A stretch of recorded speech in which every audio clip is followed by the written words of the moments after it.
อยากรู้ไหมคะว่าผีเนี่ยกลัวอะไร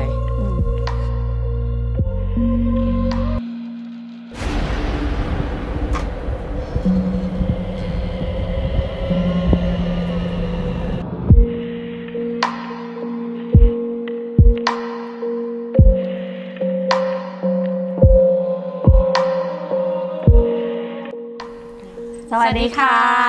Talk Sense by Our Diary วันนี้นะคะเราจะมาคุยกันเรื่องที่แบบหลายคนอยากรู้มากกัดเองก็อยากรู้เหมือนกันว่าจริงๆแล้วเนี่ยผีเนี่ยกลัวอะไรเราควรกลัวผีหรือผีควรกลัวเราหรือยังไงดีแต่กลัวแต่คนกลัวเราต้องเข้าใจตรงนี้ก่อนนะข้อที่1ไม่ได้มีแต่ผีนึกออกปะเรามีปีศาจเรามีอสุรกายเรามีเทพเรามีดวงวิญญาณนะเราก็ทั้งหมดนี้ไม่เหมือนกันหมดเลยเหรอคะไม่เหมือนกันเลยแต่เราคลาสสิฟายทุกอย่างที่เรามองไม่เห็นว่าผีหมดเลยใช่ซึ่งจริงๆเราไม่ใช่นะคะอีกกรณีหนึ่งคือต้องบอกว่าถ้ามีใครถามมาว่าผีเยอะที่สุดอยู่ที่ใดจะตอบว่าวัดแต่เรากลับเชื่อกันว่าถ้าไปวัดอะไปวัดกูจะไ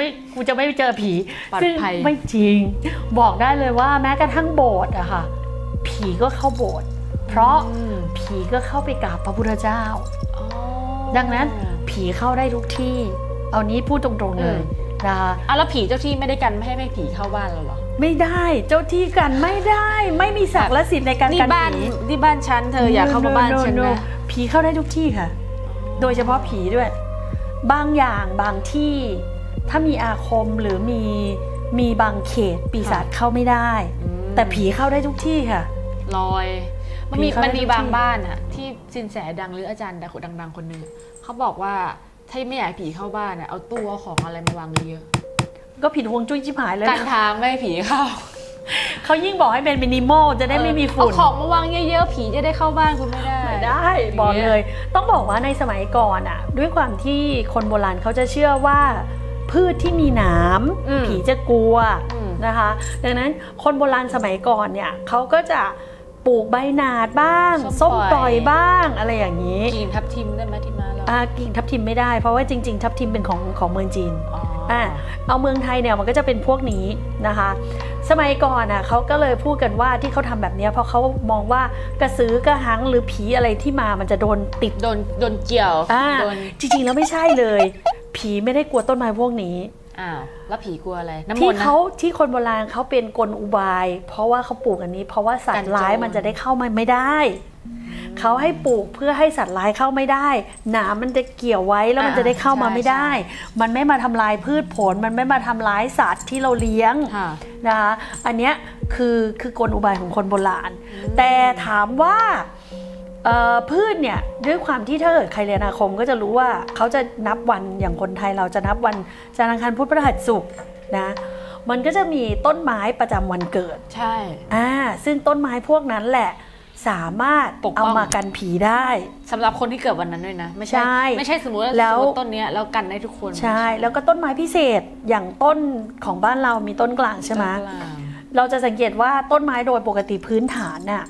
เวลามาพูดว่าต้นไม้พิเศษหมายความว่ามันต้องแตกต่างจากต้นไม้ชนิดอื่นยกตัวอย่างต้นไม้ของบ้านเราอ่ะก็จะสังเกตว่าต้นไม้ทุกต้นบนโลกใบนี้มันจะออกแนวว่าไม่เอาลูกไปตกใส่ก็เอาเกสรหรือเอาอะไรให้นกคาบไปโตแต่ต้นไม้ต้นนี้ปลูกมา10 ปีเนี่ยไม่มีต้นลูกเลยแม้แต่ต้นเดียวอยากได้เนี่ยต้องตอนเท่านั้นแล้วตอนแล้วเนี่ยตอน20 กิ่งได้ไม่เกิน10 กิ่งเหลือรอดน้อยมากซึ่งเป็นต้นไม้ที่ยากมากๆต้นไม้พิเศษพวกนี้ล่ะที่ผีกลัวเพราะเขามีจิตวิญญาณมันเหมือนกับงั้นแสดงว่าต้องเป็นต้นไม้ใหญ่ด้วยใช่ไหมต้องเป็นต้นไม้ใหญ่เท่านั้นโดยปกติพื้นฐานที่ผีจะกลัวคือบารมีของวิญญาณที่อยู่ในต้นไม้นั้นๆเพราะเหมือนกับเขาสะสมมานานอย่างของเราเนี่ยมากกว่า100 ปีแน่คนส่วนใหญ่ชอบพูดบอกว่าโอ๊ยต้นสาระคือจริงๆเราไม่ใช่เพราะว่าต้นสาระเมืองไทยกับต้นสาระของพระพุทธเจ้าคือคนละต้นที่ผีกลัวเพราะเทวดาชอบยกตัวอย่างเช่นบัวสวรรค์เทวดาชอบเขาก็ถ้าออกดอกบ้านนั้นก็จะโชคดีปีศาจก็ไม่เข้าผีก็ไม่มาแล้วอย่างน้ำมนต์ข้าวสารเสกผีไม่กลัวเลยพวกนั้นอะจริงๆเสกไล่ไก่ด้วยคือเคยเจอกันเคยไปยืนมองที่วัดแล้วเขาก็แจกข้าวสารใช่ไหมแล้วข้าวสารเนี้ยก็ทำพุทธมนต์มาแล้ว พอแจกปุ๊บผีก็ไปยืนมองแล้วก็เอามือแตะก็แบบผีกลัวตรงไหนวะเหี้ยที่บอกว่าผีไม่กลัวเพราะอะไรข้อที่หนึ่งเวลาพระสวดเขาจะแผ่เมตตาอ๋อยิ่งแผ่เมตตาเขายิ่งก็เท่ากับเขามาศักดิ์และสิก็มึงให้เขาแล้วอ่ะนึกออกปะเข้าใจเวลาคนไปซื้อโรงถึงบอกว่าถ้าซื้อโรงแล้วใส่ชื่อไม่เกิน7 วันก็เกิดเรื่องคือต้องทะเลาะกับใครแล้ววะเพราะอะไรเพราะเราเป็นคนบอกเองว่าเราจะให้เขาก็มีสิทธิ์แล้วสิไม่ว่าจะเป็นซื้อโรงนะคะหรือซื้อหลังคาในตัวดีเลยแต่รู้ว่าผีกลัวอะไรอันนี้เป็นเรื่องที่แบบงงมากอันนี้มีมาเป็นพันปีแต่คนไทยกลับไม่เชื่อญี่ปุ่นเชื่อฝรั่งเชื่อผีกลัวเกลือผีกลัวเกลืองงมากคนในลูกเพจเรารู้หมดแล้ว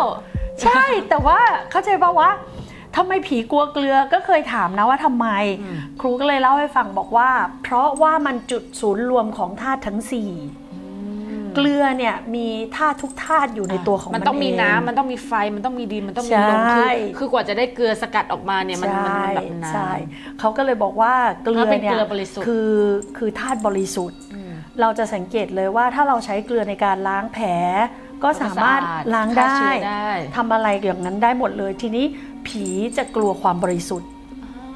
ปีศาจจะกลัวความบริสุทธิ์เกลือจึงเป็นที่กลัวของปีศาจแล้วก็ผีแต่ต้องบอกก่อนว่าสมัยก่อนเกลือหายากมากแพงกว่าทุกอย่างเลยถูกปัจจุบันเนี้ยเราสามารถวางทุกทางเข้าออกเพราะอะไรรู้ว่าที่มันตลกคือเลยว่าหลายๆคนชอบพูดมาบอกว่าผีก็เข้าได้ทุกที่สิทำไมต้องเข้าทางประตูล่ะเข้าที่ไหนก็ได้นี่ใช่เข้ามาจากหลังคาหล่อนเป็นซันต้าก็ได้เชื่อไหมถึงขั้นลงทุนนั่งรอผีมาแล้วก็จะเข้าทางไหนวะว่าไม่ใช่คืออยากถามว่าทำไมมึงเข้าทางประตูแล้วอย่างเวลาจะขึ้นรถอย่างเงี้ยถ้า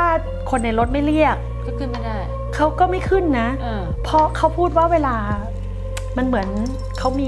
ไม่มีกายหยาบนะแต่เวลาเขาจะผ่านอะไรเข้าไปสักอย่างทะลุอะไรเข้าไปสักอย่างแบบทะลุเข้ามามันฝืนธรรมชาติตัวเขาด้วยเพราะว่าจิตวิญญาณของเขาจะถูกแยกมันเหมือนกับเขาก็เลยเลือกเข้า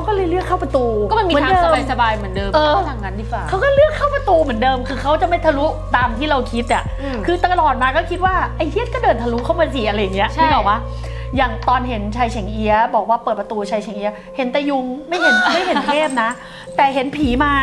เพราะว่าเปิดประตูเรียกใช่ป่ะ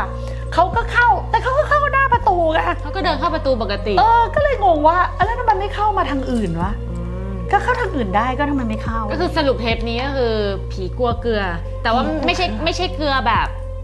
ไม่ใช่วางเกลือ2 ก้อนนะมันต้องปั้นให้เป็นทรงนั้นด้วยนะใช่ผีกลัวเกลือผีกลัวดอกไม้หอมความบริสุทธิ์ดอกไม้หอมที่บริสุทธิ์ต้องใช้คำนี้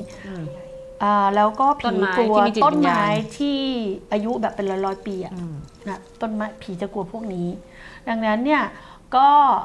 ก็บอกได้เลยว่าถ้ากลัวผีก็จงมีสิ่งเหล่านี้อยู่ตัวเกลือกับดอกไม้น่าจะโอเคน่าจะพอหาได้แต่ว่าต้นไม้100 ปีอาจจะหายากนิดนึงแล้วก็ถ้าคุณไปตัดไปขุดตอนนี้ก็อาจจะไม่ได้อยู่บ้านแล้วค่ะใช่